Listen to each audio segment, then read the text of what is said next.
I mean, even all the way up until God's Plan, right? Like God's Plan was a song that I recorded like on a whim in my condo and thought nothing of it. I only had the first verse and the hook. I sent it to Trippie and I was like, yo, maybe this could work for your album. He was obviously busy, whatever, doing his thing. I know people punish him for that. They shouldn't punish him for that. I sent it to him and, you know, whatever happened, it didn't really work out that way. And then it leaked and people forced my hand because they were like, yo, that shit sounds hard.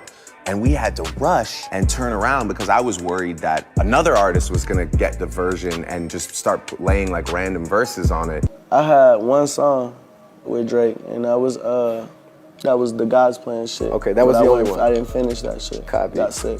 Put it this way, like, it's no excuse. I could have did the song whenever I pleased to do it. I had the song for 2 months. I could have did the shit. So when it came down to the last day, he hit me up to finish it. I had 2 shows that night.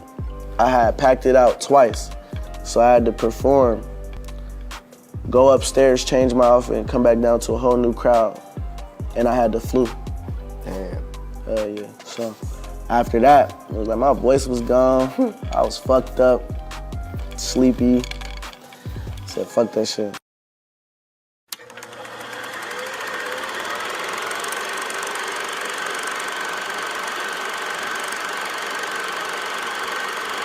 One sad part of the music industry is that love was never really a thing. Rappers since the Death Row Records days would literally fake a friendship just to let us slime you out, all because your music was way too hard for them to compete. And I'm not saying Trippie Redd is one of the hardest people where people need to slime you out for that, but an example of how fake things can get within the music industry. Trippie Redd's rise was fast, emotional, and relatable. Coming out of the SoundCloud era, he stood out with raw melodies, rock influence, and ability to turn pain into music. Kind of vibe.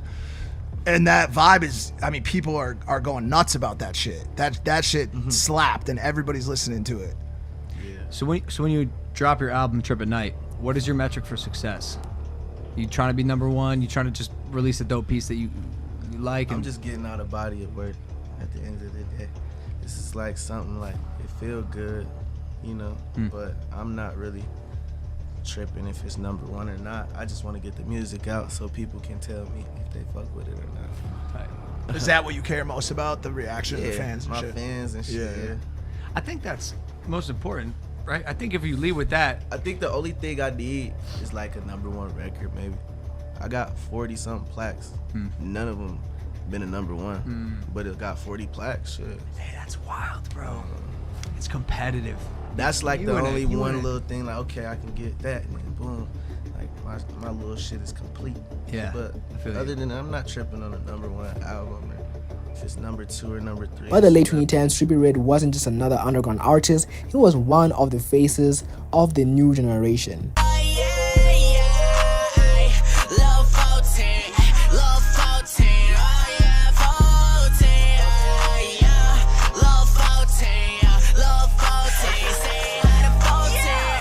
Then came the moment that changed how people viewed his trajectory.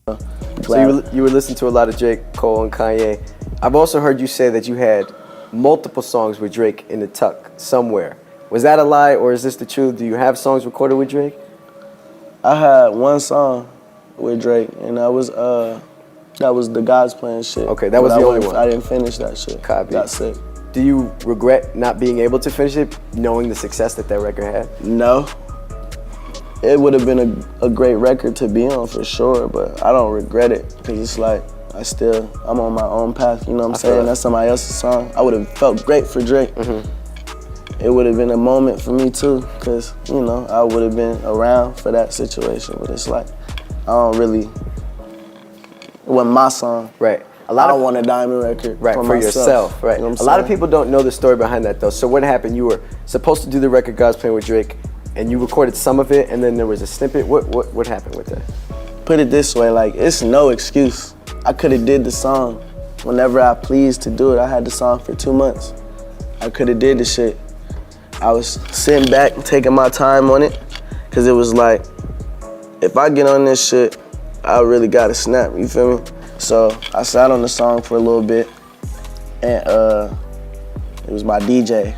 You feel me? And my DJ went to like a party in New York and like put like I love Trippie Redd in front of the guys playing beat, and then the song was about to come on, and then he turned it off. But it's like he fucked it up because it was like now Drake wanted to drop the shit because it was just going around too much. It was too much shit going on. Was Drake mad when he heard the snippet, or he didn't care? It wasn't him, it was his team. He just wanted me to finish it. That's what he was worried about. He was worried about me finishing it. And then, so when it came down to the last day, he hit me up to finish it. I had a show where it was a venue that holds like 3,000 people. And it was like, I had 2 shows that night. I had packed it out twice. So I had to perform, go upstairs, change my outfit, and come back down to a whole new crowd. And I had the flu. But one person who seemed to be the guy everyone saw as a gateway for Trippie Redd's career success was Drake. Drake giving Trippie Redd a chance to work with him on songs like God's Plan, which the public saw as a genuine opportunity for Trippie Redd to go viral for once, but no one really knew the darkness behind Drake's reach out in the first place. When Drake collaborated with Trippie Redd on Betrayal in 2021, it looked like a major cosign, the kind that can elevate an artist into a new tier, but to many fans, it felt less like a partnership and more like Trippie Redd being pulled into Drake's orbit during Drake's ongoing tension with Kanye West. The song's energy, timing, and messaging made it seem like Trippie Redd was positioned as a mouthpiece in a bigger industry feud, but that was just not the case. You know what I'm saying? Now, if I did that, you know, something gonna pop out. Black man first, you know what I mean? And when it comes to Trip at Night, and I'm glad we had a lot of conversation before I landed here. Right. The Betrayal record with Drake. Yes. When you hear this record, do you already know? Because I was listening to the album, I didn't go to Betrayal. You know what I'm saying? Because I thought that's where everybody was gonna probably land anyway. You know, and the way that I listen to it is I like to go just from 1 on. Then I go 1, 2 on. Then I try to find what I'm listening for. And I listen to lyrics. And what I love about the album as well is that you put in is it an official lyric video in there? Because they be messing lyrics up. No. I made sure they knew the lyrics on this one. I think they only messed up like 1, 2 lyrics. Okay, because bro, do you ever go on the internet and read your own lyrics? You'll be like, I didn't say that. Yeah. Like, put a cow in my ass. I didn't put no cow in my ass. Like, how they say I put a cow in my ass, man? You know, I said cow passed over here. Like, I mean, it's ridiculous. But yeah, so when you get Betrayal, are you and Drake in the studio together? Nah, we sent that over. Okay, so when he sends it over to you and you hear the actual lines, do you know that it's gonna be that one that everybody pay attention to more so?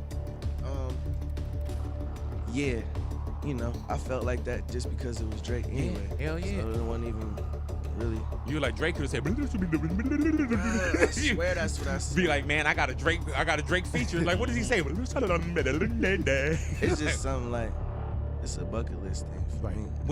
When you mess get with that his music, though, so. do you go yes? Oh yeah, I was turned. Yeah. I How was long are happy. you sitting on that before you release it? Oh, I just had got that. Like, we was sending music back and forth trying to figure it out, and like I got that last minute to add to the album. You was like immediately, huh? Immediately. Yeah, that's not one of those like do it, make it. You like, where do I put it? Yeah, you know, you got a good relationship with Drake. Yeah, we cool.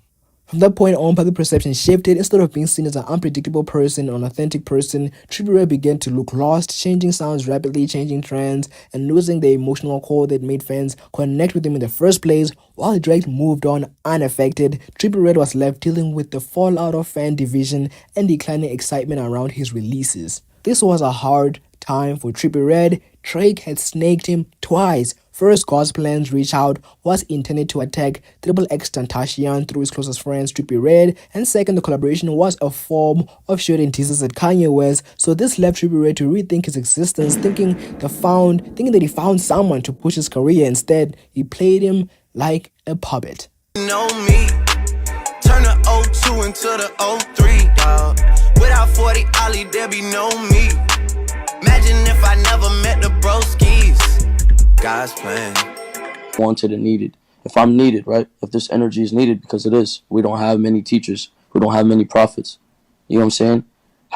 It was funny because Bob Marley said something very important. It was either Bob Marley or somebody. How long are we going to sit aside and let them murder our prophets? How long are we gonna sit aside? Like, you have these people that arise and come out of nowhere, and our teachers and our people that are supposed to lead and push people in the right direction with energy.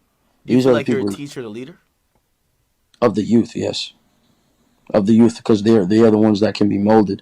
I have to be very careful with my message. All I want is for people to be able to be themselves, to be free-minded, to ideally understand themselves more, and to unlock that piece of their mind that gives them clarity. I don't know if they read the lyrics, but Drake, if we had a personal conversation, he could have seen where I was coming from, whether he wanted to be an actor and deny the shit or not. You know what I'm saying? I would have been like, look, if you gonna do that, make up for it somehow. Even if it's like, yo, go check out Lil Bro. Go check out Lil Bro. You feel me? Go look at his music. Boom. Then I would have shut up. But otherwise, it's like, you tried to sacrifice me, bro. You tried to sacrifice me.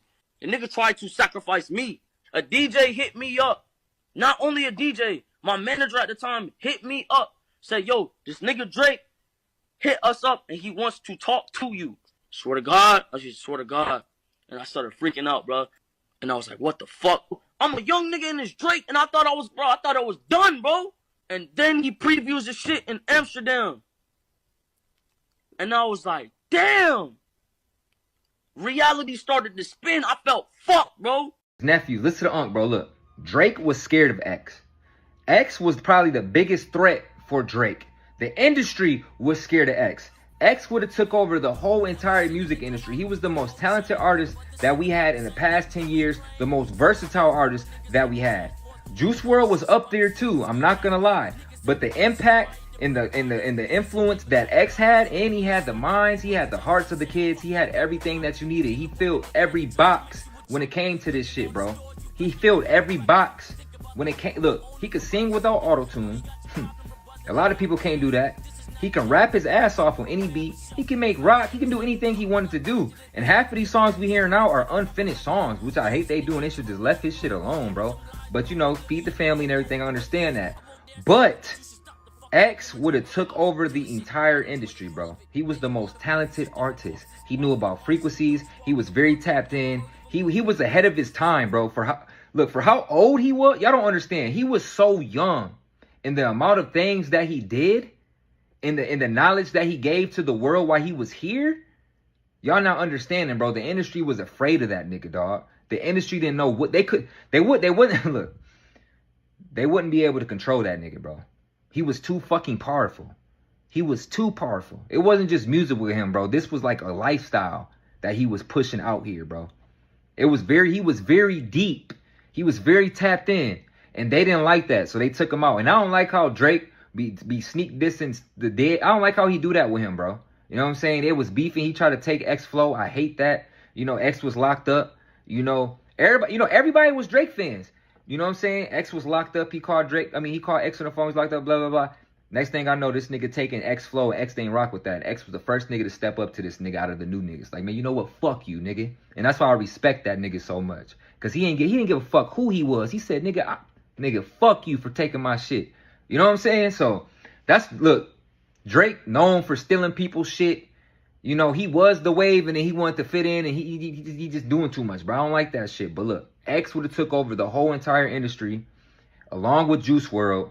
But they did, unfortunately, RP to them. But niggas are lucky that they're not here right now because niggas' careers would be in shambles because them niggas would have been running shit right now. These niggas have Fortnite skins and they're not here no more. You know what I'm saying? Like, what are y'all talking about, bro? What is it about Drake that everyone hates? You, Weeknd, Pluto, Metro, Ross. They say rich baby daddy. It's like Drake has a rich baby daddy named Lucien and Universal. My daddy controlled the spins. My daddy got the DSP. Drake has a rich baby daddy. You take Drake and Lucien out, that just alters everything because that's such a controlled thing they had. The algorithm, the way that they work together to fix the numbers and all that. So sales began to dip, projects felt less focused, and criticism grew louder. Many fans believe Trippie Redd sacrifices individuality, chasing validation from the industry's highest level, a move that benefited Drake far more than it benefited Trippie Redd. Whether or not Drake intentionally used Trippie Redd is still up for speculation.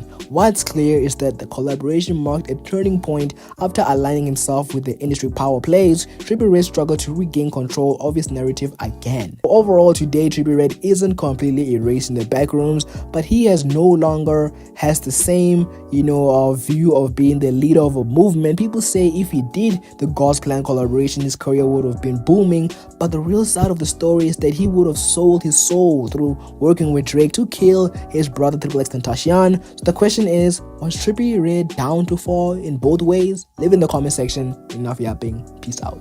But Trippie Redd has to have one of the worst fall-offs in all of rap history, and if he hasn't fallen off yet, he's going too soon. So let's dive into that. Trippie Redd, a prominent figure in the rap and hip-hop scene, has experienced a decline in his career due to various factors. One of them, again, has to do with canceling tours and shows. Trippie says it's because he had a child, but if we look at the numbers, it's not looking too good for you, man. Trippie Redd's decision to cancel tours has had a significant impact on his career trajectory. His music's also just been declining in quality. Like, if you listen to him in 2020 versus now, like, he sounded better in 2020, which seems like the opposite of what you're supposed to do as an artist, ultimately leading to his decline in popularity. In addition to canceled tours, Trippie Redd's also been declining in sales, which is pretty ironic because he's always making fun of rappers for having low sales, such as 6ix9ine. It's become a challenge for Trippie to maintain his success. Trippie Redd's also scammed his fans. Yeah, you heard that right, he's a scammer. A little bit ago, Trippie Redd made a TikTok with the caption saying, "The most views with this song will get $20,000. Bye, have a great time.